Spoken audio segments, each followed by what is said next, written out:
Seguramente hemos escuchado que alguien sufre de ataques o hemos sentido ese pánico de no saber qué hacer si alguien cercano a nosotros convulsiona. Pero la epilepsia definitivamente es mucho más que un momento de crisis. Es una condición con la que miles de personas conviven día a día. Y en este episodio de IDSN Está Contigo, vamos a quitarle ese estigma a la epilepsia y hablaremos sobre las realidades y sobre todo de cómo afrontarla con humanidad y conocimiento. IDSN Está Contigo, un podcast para hablar de la salud en Nariño. Quiero darle la bienvenida a nuestro invitado del día. Él es el doctor Ricardo Moreno, neurólogo, experto en este tema de la epilepsia, que nos hablará acerca de este diagnóstico. Así que bienvenido, doctor, y muchas gracias por estar con nosotros en nuestro podcast. Gracias, Carolina. Buenas tardes y gracias por la invitación. Bien, bueno, entremos en materia de una vez y quiero arrancar este podcast, esta conversación con usted, doctor, haciéndole una pregunta, transmitiéndole una inquietud que nos hacen nuestros seguidores, y es si los y las pacientes con epilepsia nacen con esta condición o la adquieren con el transcurso del tiempo, y si hay algunas situaciones que la aceleran. Bien, esa es una de las dudas frecuentes en muchos pacientes con epilepsia, la cual es una enfermedad bastante común, tanto en nuestro medio como en cualquier parte de los países, especialmente en nuestros países en vías de desarrollo, en la cual es más frecuente. Esa es una duda frecuente y como muchas cosas en epilepsia, hay bastantes mitos e ideas erradas que generan temor al paciente o a la familia de los pacientes. La epilepsia es una enfermedad que se puede tener a cualquier edad de la vida, desde el nacimiento hasta edades avanzadas de la vida. Entonces no hay una edad específica en la cual podamos decir que ya no la presentamos y todos estamos expuestos a presentarla. Gracias, doctor Ricardo, por aclararnos esta duda, porque pues es muy común escuchar a la gente decir que, bueno, la epilepsia solo le puede pasar a cierto tipo de personas o que una persona se la transmite hereditariamente a otra, y pues como usted muy bien lo dice, el riesgo es para todos. Ahora bien, doc, yo quiero preguntarles por qué sucede, qué pasa, cuál es la causa de la presencia de este diagnóstico en la gente. Hay varias causas que generan epilepsia, no es un solo tipo, hay varias formas de presentación de la enfermedad. Hay causas con las cuales se nace, de tipo genético, se hereda de la familia, y hay otras que son las más comunes, que son las adquiridas. Las podemos adquirir a cualquier edad de la vida. El cerebro de un paciente puede estar predispuesto a presentar convulsiones y estas se van a ver facilitadas por ciertas condiciones. Por ejemplo, se aumenta la frecuencia de crisis iniciales cuando la persona está sometida a un trabajo nocturno o a una privación de sueño como tal, trasnocho frecuente. También cuando hay consumo de sustancias, especialmente el alcohol, o también otro tipo de psicoactivos. Pueden predisponer y disminuir lo que se llama el umbral convulsivo, o sea, facilitar que las neuronas del cerebro sean más susceptibles a presentar este tipo de descargas que van a presentar diferentes síntomas, no solamente la convulsión de caída, que es lo más frecuente. Bueno, doc, usted me da pie para hablar de eso, precisamente, de los signos, de los síntomas, de las alarmas, de los cuales a veces tenemos un imaginario que es completamente errado, porque pensamos que la epilepsia solamente son convulsiones y que la persona que tiene este diagnóstico pues siempre va a estar convulsionando y que las convulsiones van a ser pues de unas magnitudes que quizás no sean reales. Las crisis no siempre se van a presentar, como las personas creen, con caídas y movimientos bruscos, que es como más frecuente se conoce y se ve. Pero en realidad convulsiones hay de muchas formas. Hay convulsiones muy sutiles que pueden aparecer, por ejemplo, en la infancia, que consisten en unos espasmos, en unos brincos de las extremidades, de los brazos, sin que el paciente pierda la conciencia o la conexión con el medio, que se llaman mioclonías. Hay otro tipo de crisis que se llaman ausencias, que se presentan en los niños inicialmente, en la cual la persona o el niño se desconecta del medio sin caerse ni moverse. Solamente tiene la mirada perdida por algunos segundos o más de un minuto y luego continúa con su actividad normal sin muchas veces darse cuenta de lo que ha pasado. Hay otras crisis que se llaman focales o discognitivas que ya son más frecuentes de adultos a cualquier edad, en las cuales la persona se desconecta por un momento, se queda como perdida, elevada, confundida por momentos cortos. Normalmente son 30 segundos, menos de un minuto, en la cual la persona puede estar buscando con la mirada algo de manera errática, puede estar haciendo algunos movimientos con su boca, con sus manos, pero está desconectada con el medio. Es decir, no atiende los estímulos, no entiende, no atiende al llamado, no puede hablar, se desconecta esos 30, 40, un minuto y continúa luego con sus actividades normales sin muchas veces percatarse de eso. Son las personas que están al lado que empiezan a notar cambios en esas personas y que pueden identificar los primeros signos de una epilepsia. Doc, el tema sigue siendo bastante complejo porque, como usted muy bien lo dice, muchos de estos síntomas quizás no son percibidos fácilmente y pues este espacio, este podcast es precisamente para que la gente, la comunidad, las personas sepan de qué son estos síntomas y cómo identificarlos para pues evitar, digamos, algunas situaciones de riesgo. Y usted también toca un tema que es muy sensible y son los niños. Doc, ¿un diagnóstico a tiempo es fundamental para detener la enfermedad o quizás la epilepsia siempre va a seguir su curso, ya sea detectada en la infancia Claro, o en la es adultez? importante que el diagnóstico de la enfermedad, como en la mayoría de ellas, se haga lo más pronto posible, porque por un lado se puede prevenir complicaciones que producen una convulsión, pero también se puede frenar el curso de una enfermedad que se puede volver un poco más agresiva en niños o en adultos jóvenes si no se da un tratamiento a tiempo. Entonces, ante los primeros síntomas o sospecha que se tenga, más en un niño que de pronto se desconecta por momentos, que se queda elevado, que no responde al llamado por menos de un minuto, que hace algunas sacudidas de sus extremidades, de sus brazos, unos brincos, es importante consultar. Inicialmente por su primer nivel, si tiene la facilidad con un especialista, si es un niño, un pediatra, idealmente un neurólogo infantil o si es adultos, un neurólogo de adultos. Entonces sí es importante que ante los primeros síntomas, sospechas, se haga la consulta porque hay que hacer muchas veces algunos exámenes complementarios. Aunque el diagnóstico evidentemente es clínico con la información que nos dan los familiares o las personas que hayan visto eventos en cualquier persona. Doc, en una pregunta anterior nos referíamos a esos detonantes de pronto que aceleran el tema de la epilepsia y también de esas situaciones que hacen que las crisis aparezcan. Y una de ellas, quizás me gustaría que la profundicemos porque es un tema demasiado cotidiano, que es ya un tema de salud pública y es el estrés. Doc, ¿qué tanto influye el estrés en una persona que tiene este diagnóstico de epilepsia? Como lo decía antes, las personas que tienen epilepsia ya diagnosticada pueden tener facilidad de presentar más crisis cuando hay momentos en que se presentan disminución en su umbral convulsivo, es decir, el límite que el cerebro puede tolerar ciertos estímulos que van a causar crisis. Por ejemplo, el trasnocho, el consumo de alcoholes psicoactivos. Y en esa misma manera, las situaciones de estrés o de ansiedad como tal van a causar esa situación, agravar las cosas y facilitar la aparición de crisis o complicarlas. También dentro de los factores importantes en personas con ansiedad o el estrés laboral muy frecuente, hay que tener en cuenta que no todos los movimientos que se presenten en las personas pueden ser convulsiones. Hay movimientos que son de origen psicógeno, psicológico, que van a confundir y pueden hacer pensar que el paciente no está controlado con su medicación, lo cual es algo indispensable. Todo paciente diagnosticado con epilepsia debe estar consumiendo un fármaco anticrisis.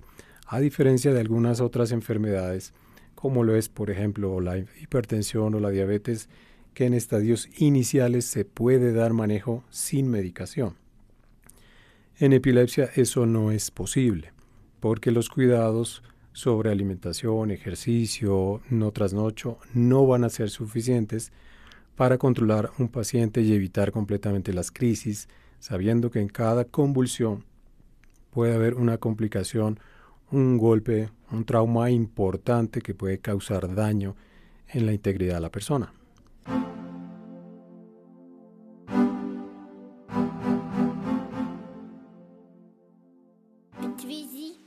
Hemos tenido un diálogo muy informativo, Doc, definitivamente.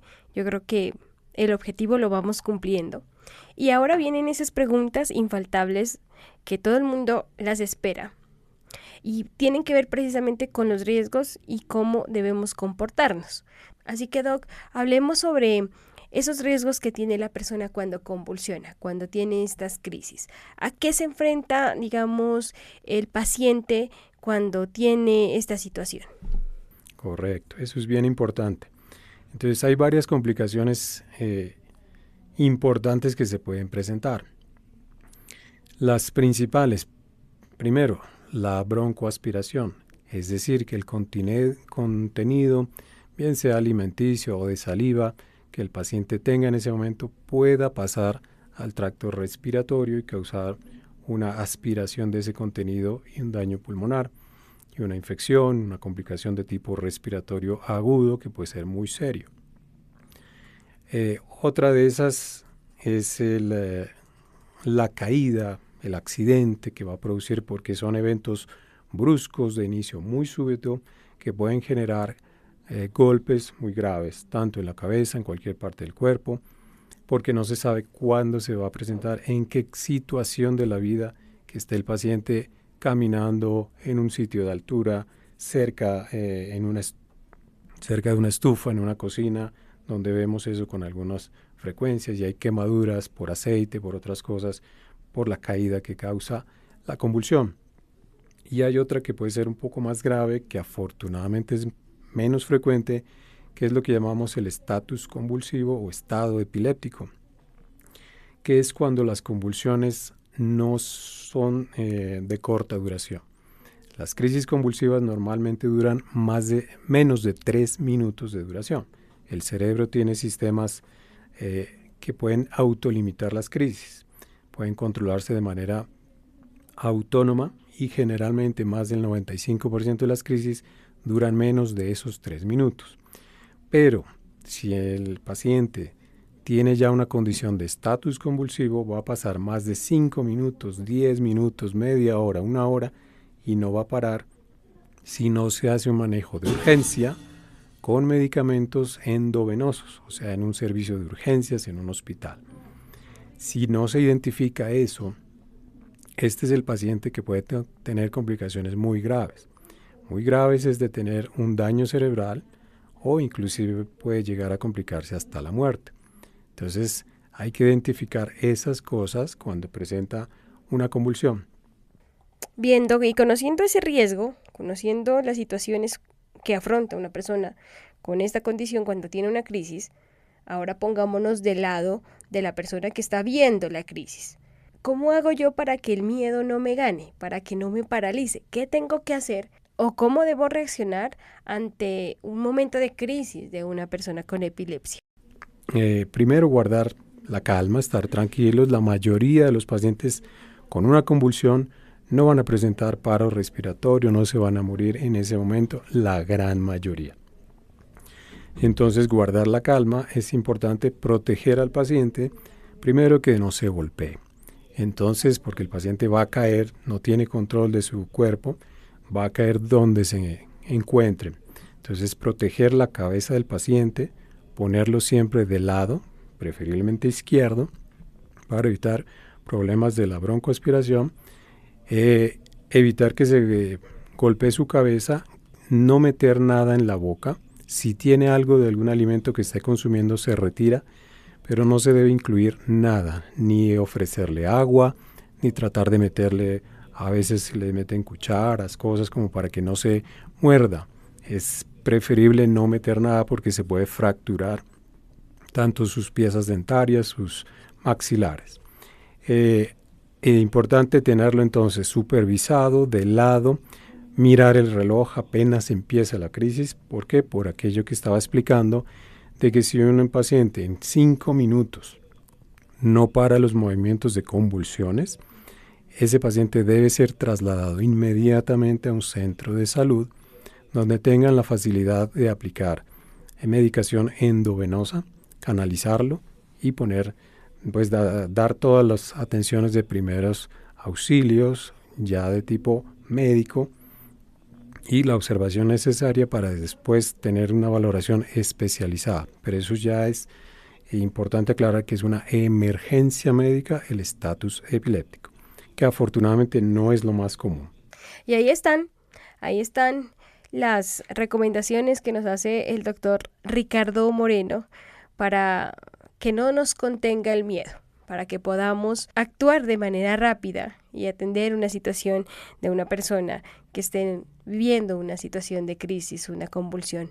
Pero esto me trae también a la mente otra pregunta, y es, doc, saber si las personas que tienen epilepsia, que tienen este diagnóstico, sienten que va a llegar una convulsión, la presienten, tienen alguna alarma en su cuerpo para saber que la crisis está cerca. Algunos pacientes sí tienen lo que se llaman unas auras, unos avisos de convulsión, pero realmente no son la mayoría de los pacientes.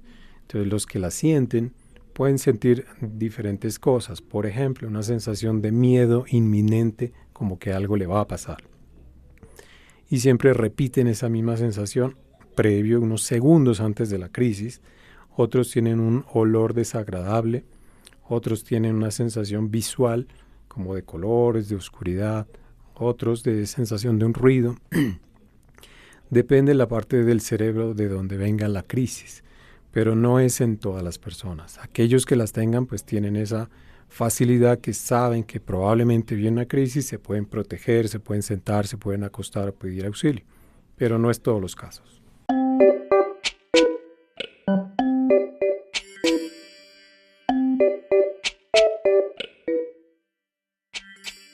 Doctor Ricardo Moreno, pues lo invito a tener un momento chévere de este podcast.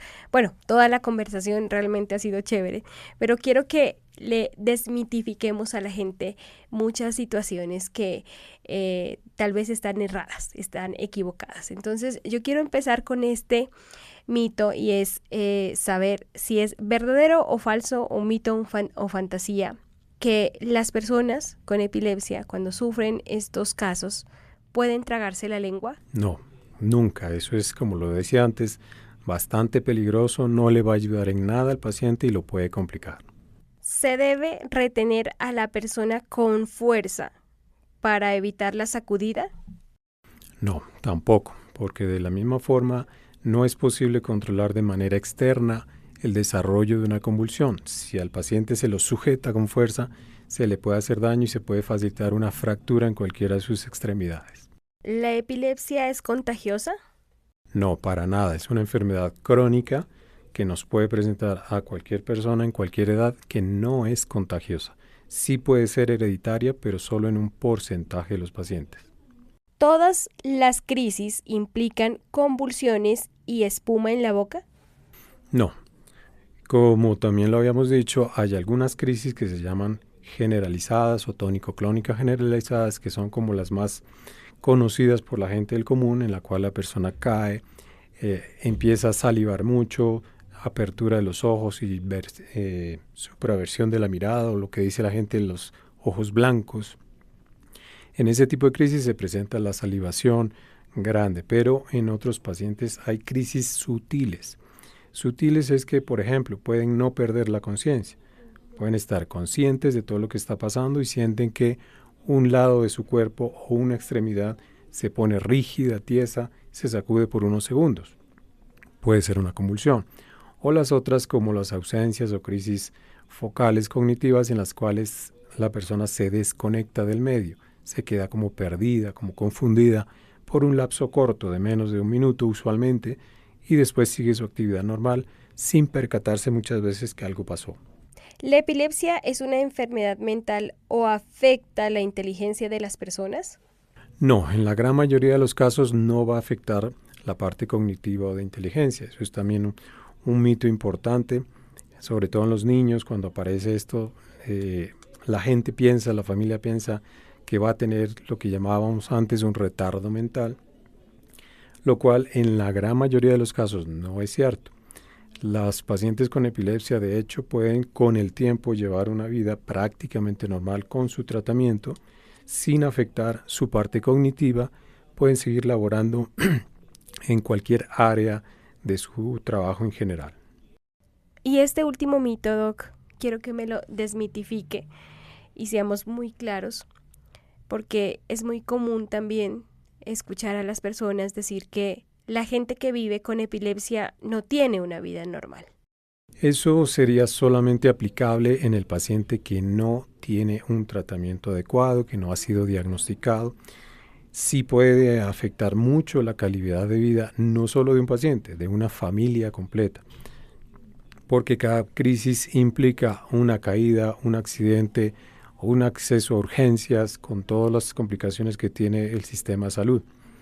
Entonces, si el paciente está diagnosticado adecuadamente con su tratamiento, con sus cuidados adecuados, por lo menos el 75% de los pacientes, la gran mayoría, pueden hacer su vida prácticamente normal. Muchísimas gracias, doctor Ricardo Moreno, por acompañarnos. Y yo creo que alcanzamos la meta, cumplimos el objetivo, lo logramos. Tenemos una información clara y concreta sobre lo que es la epilepsia, sobre cómo podemos afrontar una crisis y sobre todo cómo podemos vencer ese miedo que a veces sentimos frente a una persona diagnosticada con esta condición. Mil y mil gracias a todas las personas que nos sintonizan jueves a jueves en nuestras redes sociales de Spotify y de YouTube. La próxima semana los estaremos acompañando con más temas de salud, aquí en IDSN está contigo.